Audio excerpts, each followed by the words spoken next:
Hey guys, this is Cam, the Oregon Knife Guy, out walking the dogs,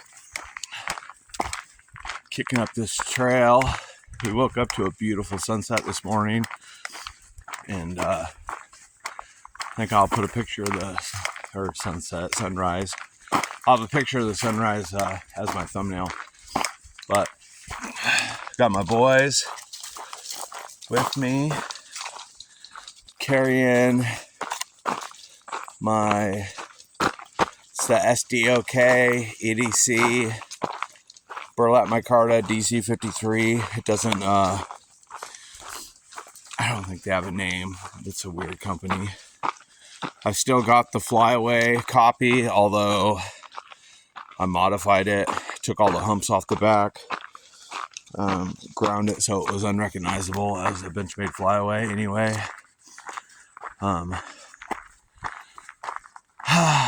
Coming up early this next week, I'll have a replacement for that knife, and I don't know what I'm going to do with that one, but carrying it doesn't sit well with me. I've never condoned copies and clones, and so I was upset when I bought it in the first place and showed up the way it showed up. So I found a little custom maker on Etsy who makes a knife very similar that he calls a street scalpel, and ordered it. It should be here on the 2nd. I've got a birthday coming up, and so I've been looking through like crazy trying to find something. My wife likes to get me a knife for my birthday, and I don't know what I'm going to get exactly, but trouble is when you're a knife addict like I am, you get like what, you go through your different phases: modern knives, traditional knives, fixed blade knives. I think that my fixed blade obsession is still going strong. I'm looking at them constantly, but I've also found some slip joints that I feel like I really want to have in my collection. So, and then I've been looking at the Defiant 7 Talos. It's Les George and Chad Nichols started that company, Defiant 7, and for an American-made button lock folder that looks a lot like the VECP, you can tell it's Les George. It's amazing. It's and super affordable for the base model. The base model has magnet cut blade, made 100% in, I think it's Mississippi. That might be wrong. It's one of the countries, or one of the states that starts with an M. Mississippi or Missouri, I'm not positive, but it's an awesome design. They have their own little shop. You can get the one in Damascus for the same price as the Hinderer. It's like $235, and it's got the Nichols. I think they have a couple different varieties. Boomerang Damascus, and you guys know all the Chad Nichols.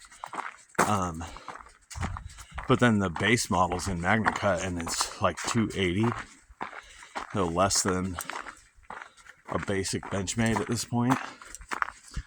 Freaking insane. Benchmade's lost their mind. Alright, so riding right across my belt buckle is the Civivi Terzula, I can't say the name. I probably could if I was looking at it, but I don't remember. Tamahashi or something like that. God, put this thing back in there. So, there we go. Then on my right hip, I've got the M1 backpacker. So, I don't know so far if you guys have counted, that's 4 fixed blades. Got 2 that mount to my backpack. Here's this one. Here's that one. And I have one on the front of my belt and one on my hip. So in my front right pocket today, Carrying the Spyderco Capara. Love this knife. American made, full carbon fiber. S30V, awesome, right? It's a great EDC knife. In my back pocket, got the Military 2. Kind of a Spyderco fanboy. I know you guys all know that. I don't have anything in my cargo pocket today, but I do have a bunch of slip joints.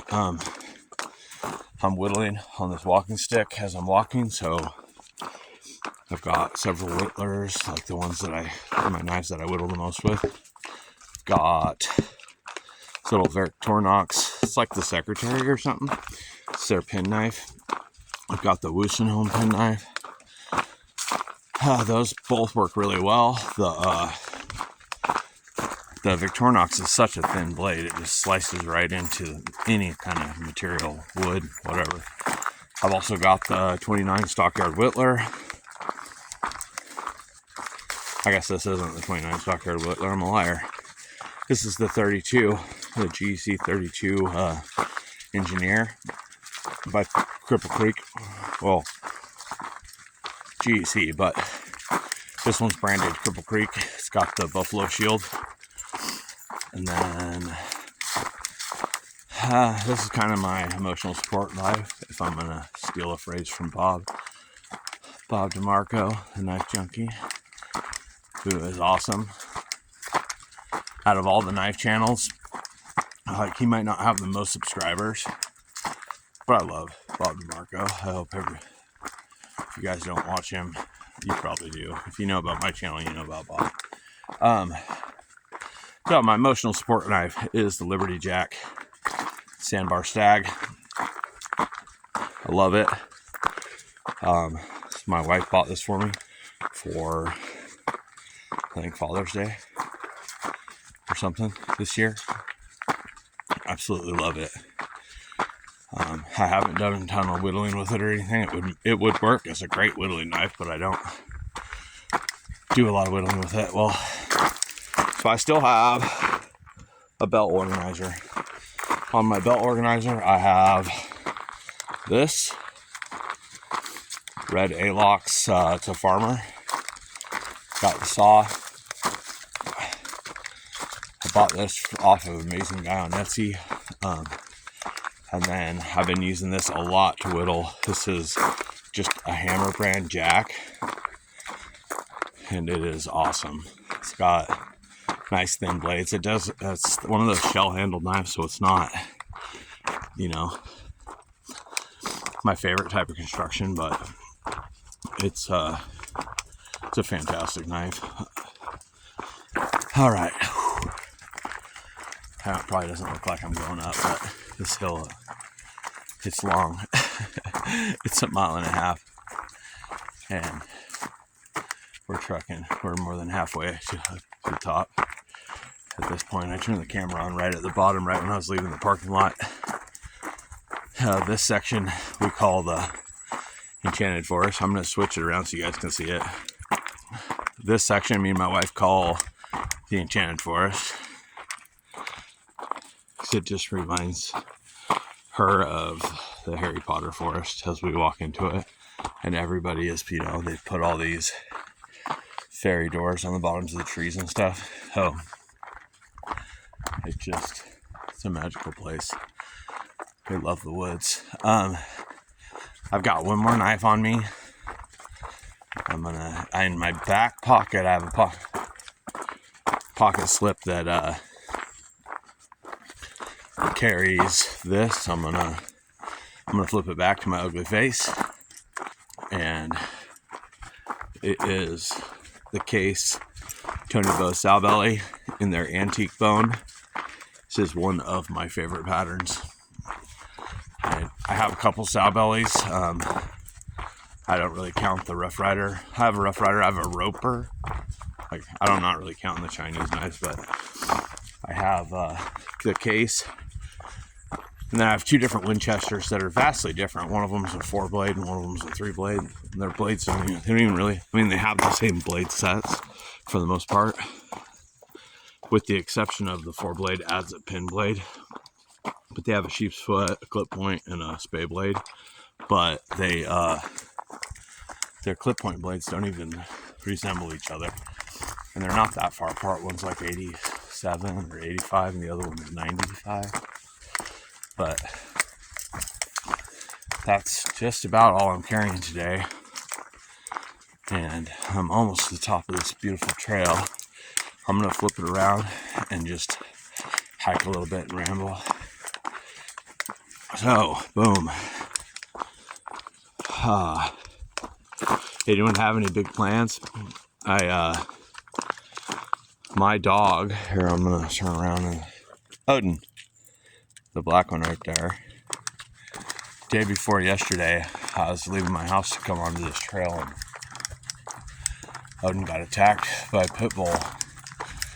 This big dog, which I'm always leashed.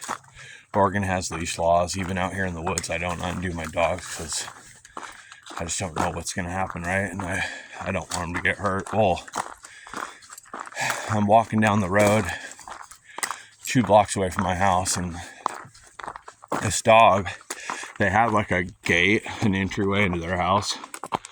Say like an outdoor mudroom, right? And then right at the top of the stairs, they had a gate. And then there's rooms like probably 6 feet wide, and then their front door. Well, the dog was in that space in between the two.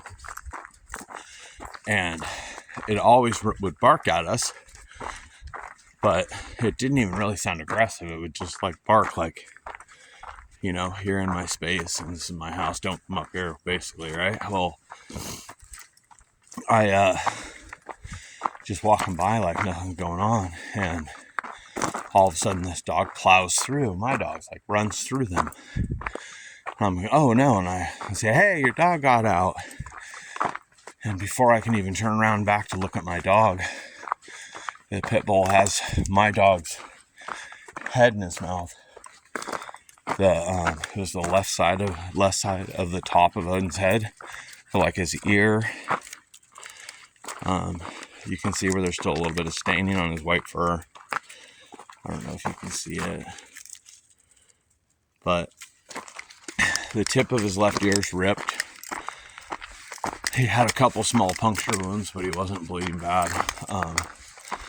It was probably 2.5 minutes of trying to get this dog off of him. I hit him with this stick. Well, not this stick, but the stick I had.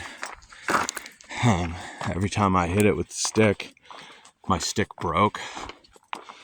My stick was broken to 3 pieces. I really didn't want to have to like permanently solve the problem with any of my blades. And I was trying, and the homeowner had come out, and I'm like, get him, get him off. I'm freaking out.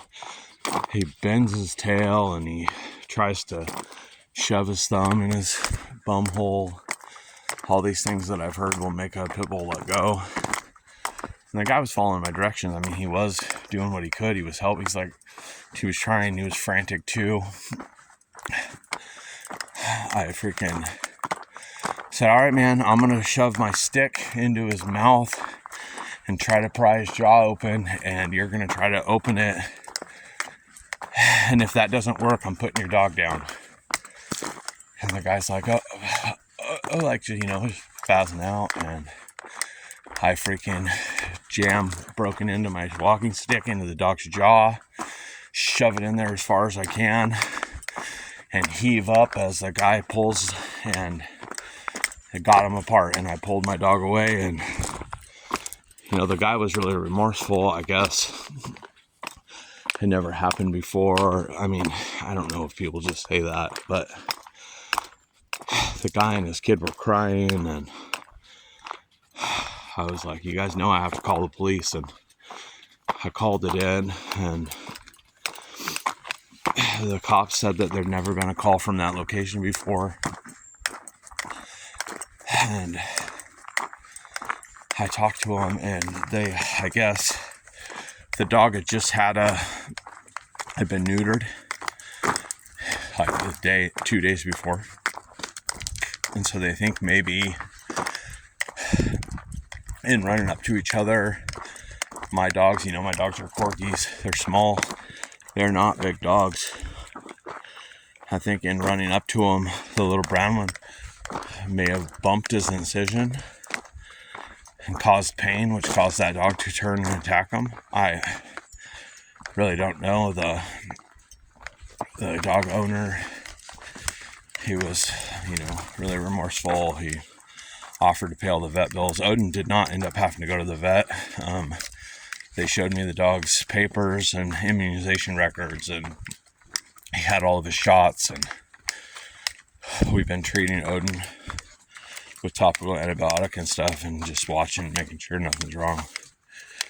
We were told that if we end up having to go to the vet, we can call to report it to the police at any time, and they'll deal with it. The dog owner also offered to pay all of our bills, but Odin seems to be okay. He is acting a little bit weirder. He's a little jumpy. So, long story, just to tell you what I've added to my carry. So now I carry this little thing of pepper spray attached to my dog sheath, to my dog's, leash, reel. And in my cargo pocket, I'm carrying a taser. I want to have a non-lethal option. I've always thought,